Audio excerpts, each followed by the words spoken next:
Hey there, movie fans. Welcome to the blues of January 2018. I wanted to slow down, when it comes to buying movies, but then Arrow thought it was necessary to do another sale, and of course, I couldn't stop myself from taking advantage of that sale. Don't you hate it when they do that, when they have sales? So, you'll be seeing a lot of arrows flying around in this video. But anyway, first up, I'd like to show you the only DVD that I have in this update, and that is The Gambler. Now, in my previous update, I talked about the remake with Mark Wahlberg, and that I was not going to see it until I saw the original.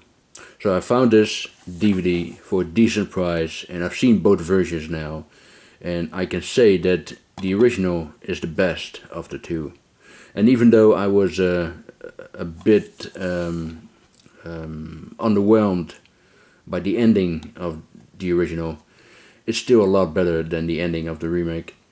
The remake wasn't bad. It wasn't bad at all. It's just it was not as gripping and interesting as the original.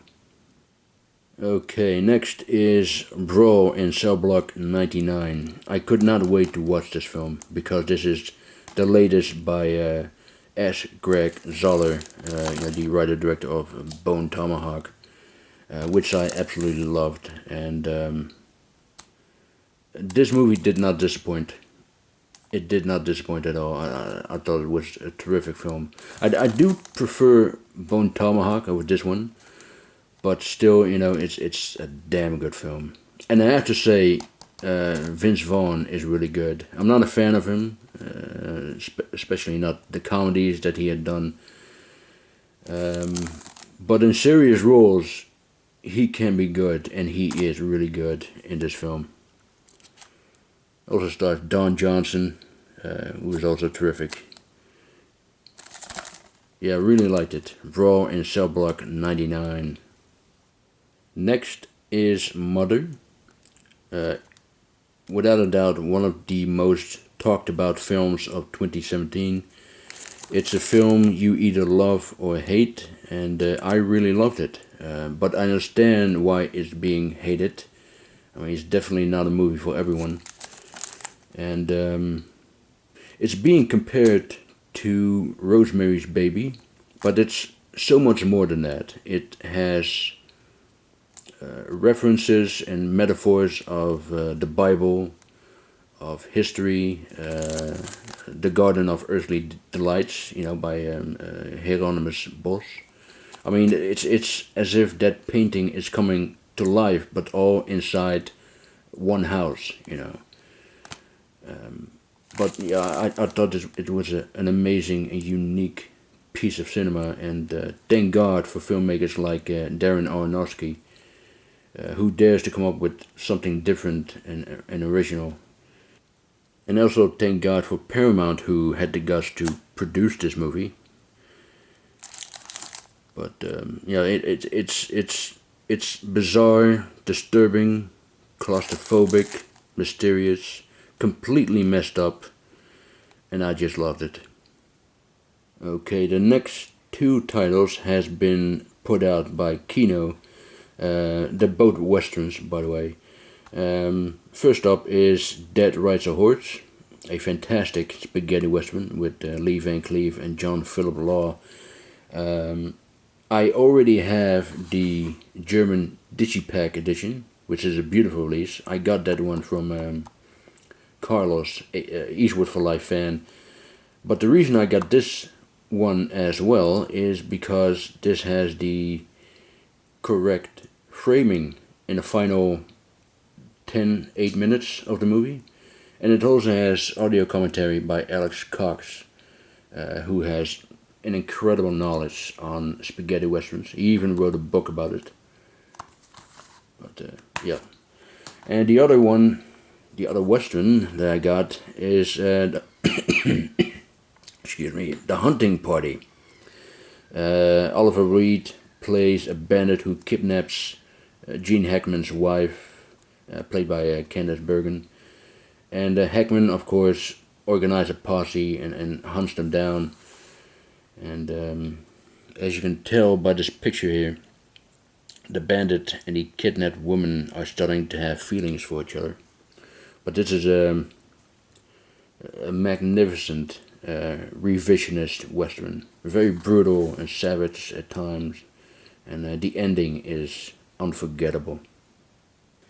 Okay, and now for the arrows. And the first one is this brand new release of Dario Argento's Cat O' Nine Tails. And again, it is a beautiful release, restored in 4K, shitload of extras here. It's the second entry of the Animal trilogy. The first one was Bird with the Crystal Plumage, and the other one was Four Flies on Grey Velvet. That's it. Let's take a look at the inside. There's the original art work that I've chosen. There's some art cards there.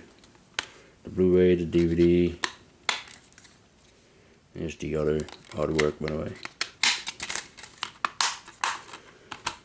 You have the poster here. And of course, the booklet. Yes, another fine release from our friends at Arrow.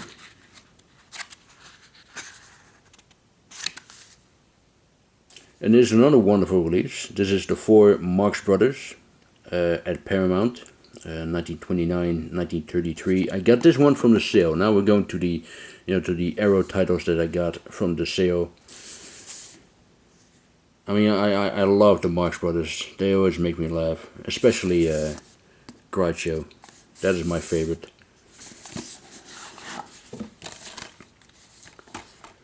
There's a nice booklet there.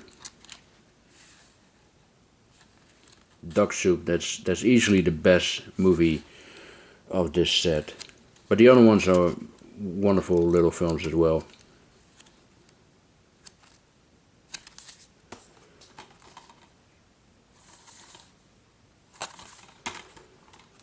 This one contains two movies, Monkey Business, and the other one is Horse Feathers.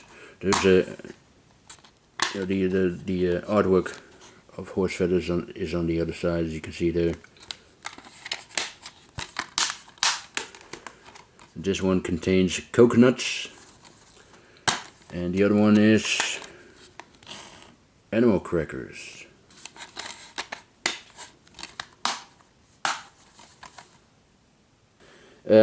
This is an upgrade, Nightmare City, by Umberto Lenzi. I got the Dutch DVD, which I'm still going to keep because there are some different extras, there's not on this set, like an interview with Lenzi, for example.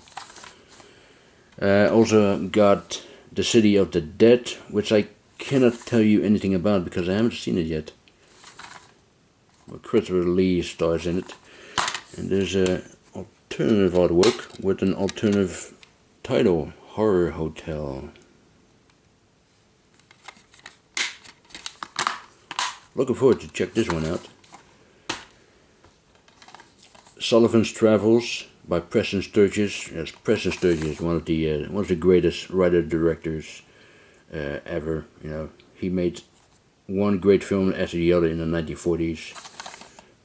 And this is certainly one of his best. Miracle Mile. I've never seen this film before, but I really loved it. It's one of the better doomsday movies I've seen. Anthony Edwards plays a guy who falls in love with a girl, and later that same day he finds out that nuclear missiles are about to be launched. So he finally found the girl of his dreams, and the world is about to end. Don't you hate it when that happens? But it's a doomsday movie with a love story, and in a strange way, it works. It really does. And I understand why this has become such a cult classic. I mean, it's a wonderful film, it really is. 52 Pickup, another one I haven't seen before, but I thought it was an excellent film. Roy Scheider plays a successful businessman who's being blackmailed by a bunch of guys, and he refused to follow their rules, and he kind of goes his own way with the necessary consequences. But this was good. This was really good. Really liked it a lot. And there's another one with Roy Scheider, Cohen and Tate. This one I have seen, but it's been a while ago, some years ago. Written and directed by Eric Red, who he also did Body Parts of Black Moon, as it says here. But he also wrote the screenplays of The Hitcher, Near Dark, and Blue Steel. Yeah, pretty good. Black Mama, White Mama, Pam Grier and Margaret Markov as the female counterparts of Sidney Poitier and Tony Curtis. This is a grindhouse spin on The Defiant Ones. One of those exploitation films that was shot in the Philippines back in the 70s. And I love Sid Haig in it. Sid Haig is really, really good in this movie. The Hired Hand with Peter Fonda. He wrote and directed this film, or did he? No, he only directed it. But after the success of Easy Rider, Fonda was given free rein. He could do whatever he wanted to do, and he chose to do this extraordinary western with a beautiful performance by the always great Warren Oates. Yeah. And I also have these two, Baraka and Samsara. These are two films where you just can sit down, relax, and enjoy the stunning visuals. And I cannot wait to check these out. They're similar to the Cutsy trilogy. I know that Criterion has released a beautiful set of the Cutsy trilogy, and still need to get those. Yeah, got these, and the last one I got from the Arrow sale is Wolf Guy with Sonny Shiba. Now I love Sonny Shiba, but this movie was a bit of a letdown. By the way, don't be fooled by this poster art. I mean, it looks like a James Bond type of movie, but it's nothing like that at all. And also these airplanes does not appear in the movie either. But it's Chiba plays the last surviving member of a werewolf clan, but he doesn't change into a werewolf. He has the strength of a werewolf, especially at the end of the movie, but he doesn't turn into one. So it's basically a werewolf movie without a werewolf. But it's okay. Now here is a werewolf movie with a werewolf, the way it should be. The Wolfman, the complete legacy collection. Got all these classic Wolfman movies on here. And also got Frankenstein, the complete legacy collection. Now you can see, hang on. They have the same movies. Some of them are the same. The Frankenstein meets the Wolfman right here, and House of Frankenstein right there. House of Dracula, which is also right there, and then Abbott and Costello meets Frankenstein. Yeah, there it is. But these are great releases, and I just love these classic Universal horror films. I got these from Amazon. They were on sale, and I still need to get the other two, Dracula and the Mummy. I will buy them when they have a sale going on somewhere. But these are wonderful releases. And here is yet another werewolf film, simply called Wolf with Jack Nicholson and Michelle Pfeiffer. James Spader. James Spader is really good in this film. I love the scenes that Spader and Nicholson shares with each other. But Nicholson wanted to make this film for more than a decade, and even at one point he wanted Stanley Kubrick to direct it, but he was not interested in it. But this came out at a time when you had this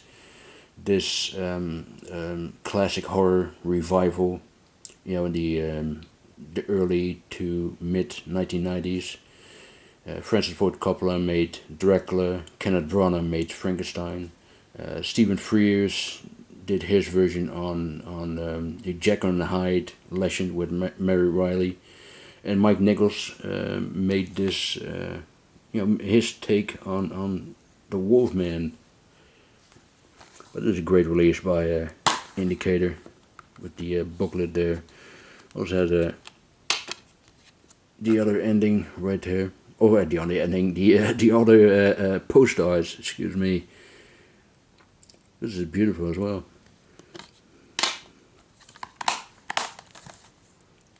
Here's another movie that was released by Indicator, Charlie Ferrick. This is such a great film. Such a great film. I saw it again last week. It still is a great film. Walter Matthau is brilliant. He plays a small criminal who robs a bank somewhere in a small town, and he accidentally steals money that belongs to the mafia. Of course, the mafia is sending their hitman to find him. Joe Don Baker plays the hitman. But this is such a great film. And a wonderful release. Here's Don Siegel, the director.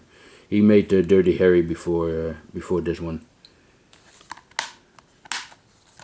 Really great film. And I also picked up another Indicator release, and I'm very, very happy that this has gotten a Blu-ray release. The Chase. Now this is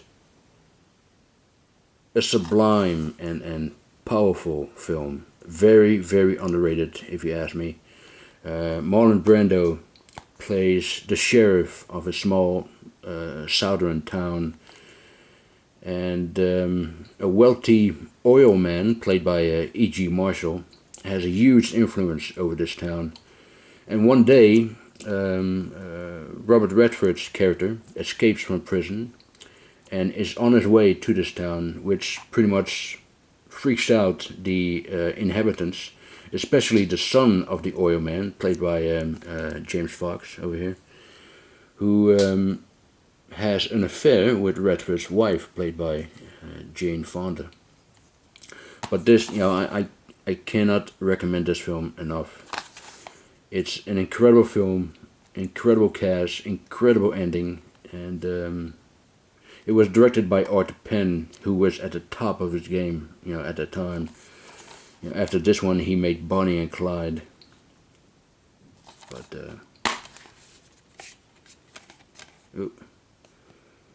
there's Brenda with Angie Dickinson, by the way. Again with a booklet. Yeah, check these movies out. Phenomenal film, absolutely. The Chase. And that was it for this January update. I hope you enjoyed it. Thank you very much for watching, and I'll talk to you next time. Bye.